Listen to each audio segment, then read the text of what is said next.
है। अब fitness test fees करीब 10 गुना तक बढ़ा दी गई है और हर कैटेगरी की गाड़ियों के लिए अलग अलग स्लैब लागू हो गए हैं। शुरू करते हैं 2 पहिया वाहनों से, यानी बाइक और स्कूटर। पहले फिटनेस टेस्ट के लिए फीस करीब 600 रुपए थी, लेकिन अब अगर आपकी बाइक या स्कूटर 20 साल से ज्यादा पुरानी है तो सीधा 2000 रुपए देने होंगे। अगर वाहन 10 से 15 साल के बीच है तो नई फीस 1500 रुपए है और 15 से 20 साल वाले सेक्शन के लिए 1800 रुपए देने होंगे।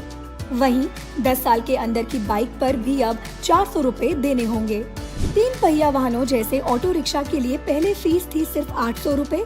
अब सरकार ने 20 साल से ज्यादा पुराने ऑटो रिक्शा के लिए 7000 रुपए फीस तय की है। अगर आपका ऑटो 10 से 15 साल पुराना है तो 2000 रुपए और 15 से 20 साल के लिए 3500 रुपए सालाना देना होगा। अब बात करते हैं लाइट मोटर व्हीकल यानी कार या छोटी गाड़ी की। पहले फिटनेस फीस थी सिर्फ 1000 से 1200 रुपए, लेकिन अब अगर आपकी कार 20 साल से ज्यादा पुरानी है तो आपको 15000 रुपए देने होंगे। 15 से 20 साल की कार के लिए 10,000 रुपए और 10 से 15 साल के लिए 5000 रुपए। नई या कुछ साल पुरानी कार के लिए भी अब 600 रुपए फिटनेस फीस देनी होगी। मीडियम कमर्शियल व्हीकल्स यानी मिनी ट्रक्स या वैन्स नेक्स्ट कैटेगरी है। पहले इनकी फीस थी 1800 रुपए। अब 20 साल से पुरानी गाड़ी के लिए सीधा 20,000 रुपए देने होंगे।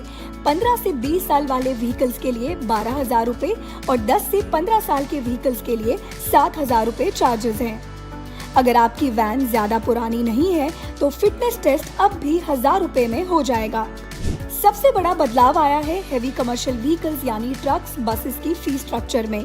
पुराने नियमों में 20 साल से ज्यादा पुराने ट्रक का फिटनेस टेस्ट सिर्फ 2500 रुपए में हो जाता था, जो अब होगा 25,000 रुपए में। अगर ट्रक 15 से 20 साल पुराना है तो 18,000 रुपए और 10 से 15 साल वाले ट्रक के लिए 10,000 रुपए। नए या कम पुराने ट्रक के लिए अब फिटनेस टेस्ट फीस 1000 रुपए हो गई है। यानी जितना पुराना वाहन उतना महंगा फिटनेस टेस्ट। पहले सिर्फ 15 साल पार करने के बाद स्लैब लगता था, लेकिन अब 10 साल के बाद ही फीस तेजी से ऊपर चली जाएगी। सरकार की कोशिश साफ है, pollution control and road safety को मजबूत करने के लिए ये कदम उठाया गया है। तो अगर आपके पास भी पुराना व्हीकल है तो नए नियम के तहत लागू हुए इन चार्जेस को जरूर ध्यान